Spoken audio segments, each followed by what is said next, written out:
مذاکرات کے ساتھ ساتھ مشرق وسطی میں امریکی فوج نے اپنی سرگرمیاں بھی تیز کر دی ہیں۔ قطر کے العدید بیس سے سینکڑوں امریکیوں کا انخلا، بحرین میں قائم امریکی بیس سے بھی غیر ضروری عملہ نکال لیا گیا۔ تہران نے بھی ممکنہ جنگ سے نمٹنے کے لیے منصوبہ بندی شروع کر دی ہے۔ سپریم لیڈر نے اپنے جانشین بھی مقرر کر دیے ہیں۔ اسٹیو وٹکوف کہتے ہیں کہ ایران کو ایٹمی ہتھیار نہیں بنانے دیں گے۔ مشرق وسطی کا امن پھر خطرے میں، امریکہ ایک بار پھر ایران پر حملے کی تیاری کرنے لگا، فوجی سرگرمیاں تیز کر دیں۔ امریکی اخبار نیو یارک ٹائمز کے مطابق قطر اور بحرین میں امریکی اڈوں سے بڑی تعداد میں غیر ضروری عملے کو نکالا جا رہا ہے۔ مشرق وسطی کے مختلف ملکوں میں امریکہ کے 40,000 اہلکار تعینات ہیں۔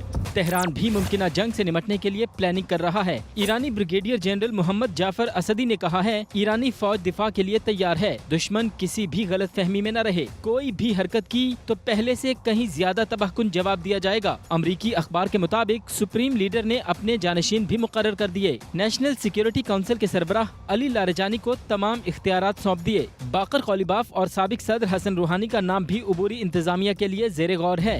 ایران کی ثابت قدمی نے امریکی صدر کو پریشان کر دیا۔ امریکی نمائندہ خصوصی اسٹیو وٹکوف کہتے ہیں کہ مشرق وسطی میں امریکی فوجی قوت جمع ہونے کے باوجود ایران کے ہتھیار نہ ڈالنے پر صدر ٹرمپ مایوس ہیں۔ ادھر برطانوی خبر رساں ایجنسی کی رپورٹ کے مطابق ایران نے امریکہ کو تیل کے شعبے میں سرمایہ کاری کی پیشکش کر دی۔ تہران نے معاشی پیکج میں سرمایہ کاری کا کہا ہے، تیل اور معدنی وسائل پر کنٹرول خود رکھیں گے۔ اور ایران کے خلاف ممکنہ کارروائی کے لیے امریکہ کی تیاریاں، سب سے بڑا طیارہ بردار بحری جہاز USS جیرالڈ فورڈ بھی بحیرہ روم میں موجود ہے۔ اس جہاز کی کیا اہمیت ہے اور کس طرح کے مولک ہتھیاروں سے یہ لیس ہے، جاننے کے لیے یہ رپورٹ دیکھیے۔ ایران اور امریکہ کے درمیان مذاکرات کا ایک اور دور جمعرات کو ہوگا، عمان کے وزیر خارجہ نے تصدیق کر دی۔ بتایا یہ مذاکرات جنیوا میں ہوں گے۔ ایرانی صدر مسعود پزشکیان کا کہنا ہے، ایران خطے میں امن اور استحکام کے لیے پرعزم ہے۔ حالیہ مذاکرات میں اہم تجاویز پر گفتگو ہوئی، مثبت اشارے بھی ملے۔ ان کا کہنا تھا کہ وہ امریکی سرگرمیوں پر گہری نظر رکھے ہوئے ہیں، کسی بھی ممکنہ صورتحال سے نمٹنے کے لیے مکمل تیار ہیں۔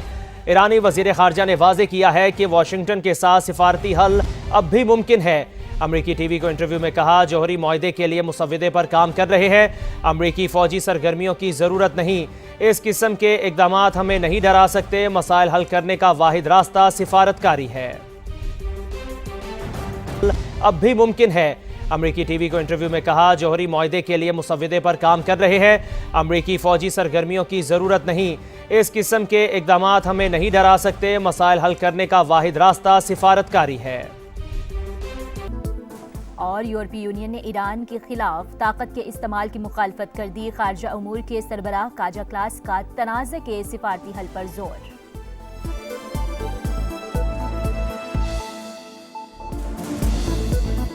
شمالی علاقوں کے درجہ حرارت میں اضافہ، دن کے وقت پارہ معمول سے 3 سے 5 ڈگری اوپر جانے لگا۔ گلگت، غزر، ہنزا، استور اور چلاس میں گلیشیئرز تیزی سے پگھلنے اور غلاف پھٹنے کا خدشہ، محکمہ موسمیات نے خبردار کر دیا۔ پاکستان اسٹاک ایکسچینج میں شدید مندی پر کاروبار کا اختتام ہوا ہے۔ آج تاریخ کی چوتھی اور رواں سال کی تیسری سب سے بڑی مندی ریکارڈ کی گئی ہے۔ پاکستان اسٹاک مارکیٹ ایک ہی دن میں 5 نفسیاتی حدیں برقرار نہ رہ سکی۔ بینچ مارک انڈیکس 1,73,000 سے 1,68,000 پوائنٹس تک کی سطح گنوا بیٹھا ہے۔ 100 انڈیکس 5,478 پوائنٹس کمی کے بعد 1,67,691 پوائنٹس پر بند ہوا ہے۔ اسٹاک مارکیٹ میں ٹریڈنگ کے دوران 6,283 پوائنٹس کی گراوٹ بھی دیکھی گئی ہے۔ جی ہاں، banking, fertilizer, oil and gas, energy اور سیمنٹ کمپنیز کے شیئرز میں فروغ کا دباؤ رہا ہے۔ مارکیٹ میں 25 ارب روپے مالیت کے 45 کروڑ شیئرز کا لین دین ہوا۔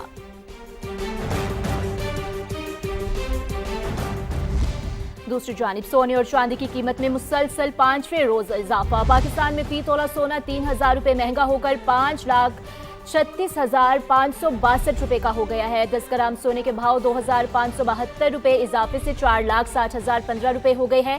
عالمی مارکیٹ میں فی اونس سونا $30 مہنگا ہو کر $5,138 کا ہو گیا۔ پاکستان میں چاندی کی فی تولہ قیمت 146 روپے بڑھ کر 9,094 روپے ہو گئی۔ انٹرنیشنل گولڈ مارکیٹ میں فی اونس سونا $5,000 سے اوپر مستحکم۔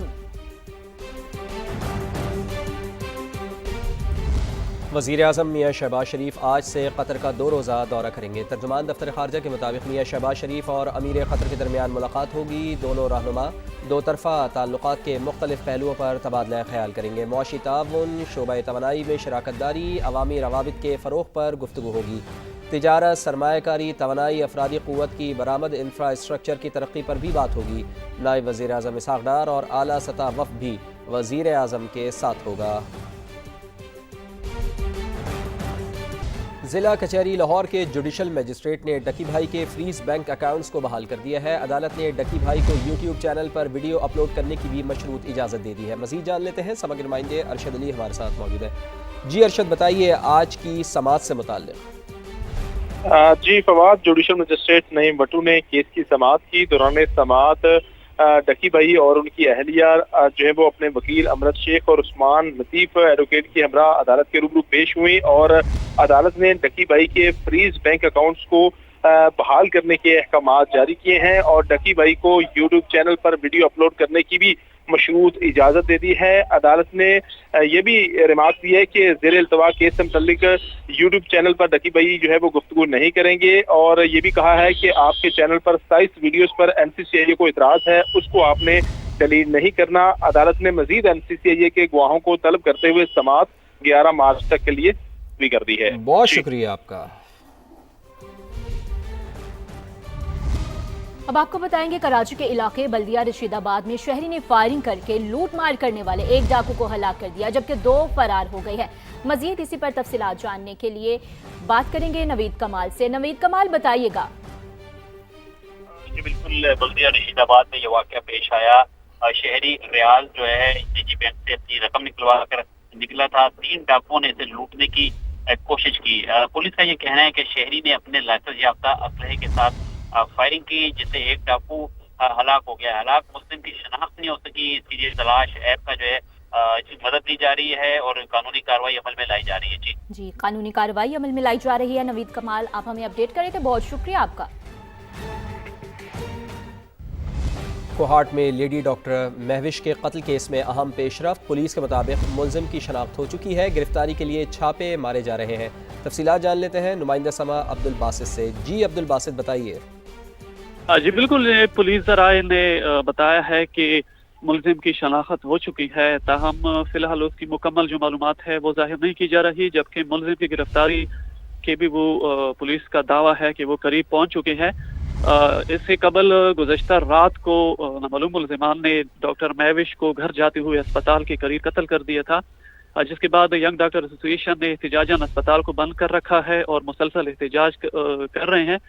دوسری جانب پولیس کی ٹیموں نے مختلف علاقوں کو سیل کیا ہوا ہے، داخلی اور خارجی راستے بھی سیل ہے، سرچ آپریشن بھی جاری ہے، اور پولیس کا کہنا ہے کہ ملزم بہت جلد قانون کی کٹہرے میں آئے گا۔ بہت شکریہ آپ کا۔ خبر یہ ہے، وزیر اعلیٰ سندھ کی زیر صدارت کراچی کے ترقیاتی منصوبوں کا جائزہ اجلاس ہوا۔ مراد علی شاہ کا کہنا تھا کہ کراچی سندھ کی معیشت کا انجن ہے۔ کراچی کی ترقی دراصل سندھ کی ترقی ہے، ترقیاتی منصوبوں میں تاخیر کسی صورت قبول نہیں کی جائے گی۔ وزیر اعلیٰ ہاؤس کراچی میں اجلاس کے دوران مراد علی شاہ نے کہا کہ سندھ حکومت کراچی کے انفراسٹرکچر کی بہتری کے لیے پرعزم ہے۔ بہتر سڑکیں اور ہموار ٹریفک پیپلز پارٹی حکومت کی ترجیح ہے۔ اجلاس میں وزیر اعلیٰ کو کراچی کے ترقیاتی پورٹ فولیو کی پیش رفت پر بریفنگ دی گئی۔ مراد علی شاہ نے نئی منظور شدہ بعض اسکیمز میں سست روی پر تشویش کا اظہار کیا، کہا کہ غیر معیاری تعمیرات اور کمزور منصوبہ بندی پر زیرو ٹالرنس ہے۔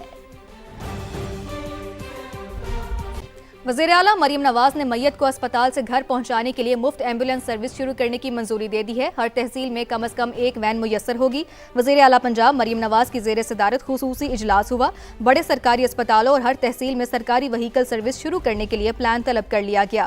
سیکریٹری ایمرجنسی سروسز ڈاکٹر رضوان نصیر نے بریفنگ دی۔ پرائیویٹ ایمبولینس سروس کو بھی ریگولرائز کرنے پر اتفاق ہوا۔ پرائیویٹ ایمبولینس سروسز کے ریٹ مقرر کرنے کی تجویز کا جائزہ لیا گیا۔